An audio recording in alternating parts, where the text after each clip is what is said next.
Amber Vinson holds a special place in medicine. She's one of a handful of Americans to have contracted Ebola and survived. One of the few people here in the States that can, provide their blood for research and, maybe something wonderful can come out of it. At biotech, an Austin-based biotechnology firm, Amber will donate her blood to a team of researchers. Her blood, after being exposed to Ebola, is special. We assume that the people that survive it have survived it largely because they have some very good antibodies. Remember Ebola survivor Dr. Kent Brantley of Fort Worth. He donated his blood to compatible Ebola victims in the United States under the assumption that the antibodies he developed would help others.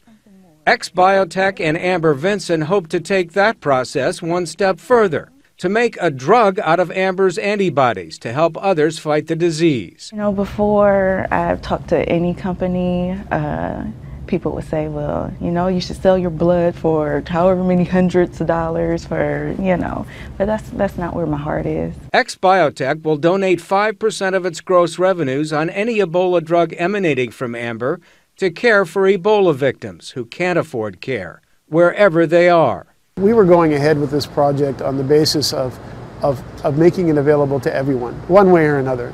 John Simard's young company is unique.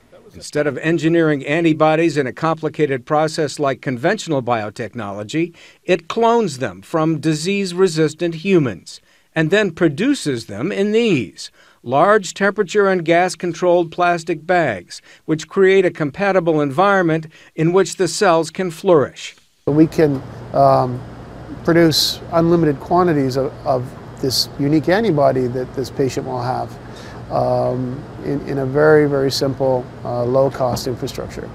This is where Biotech manufactures its drugs. This room was set up at a fraction of the cost of traditional biological drug companies. That means lower costs and cheaper drugs. Because they're actually made out of true human genetic material instead of conventionally manufactured genetic material, also means the drugs are less prone to create adverse reactions.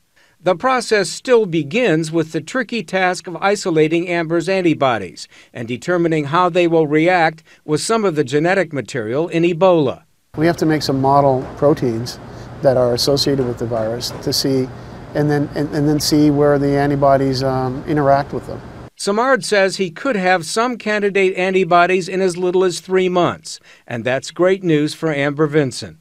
I want to do what I can to help. The nurse part of me really wants to be a change in the world, and this is, a step I can take to help the next person out.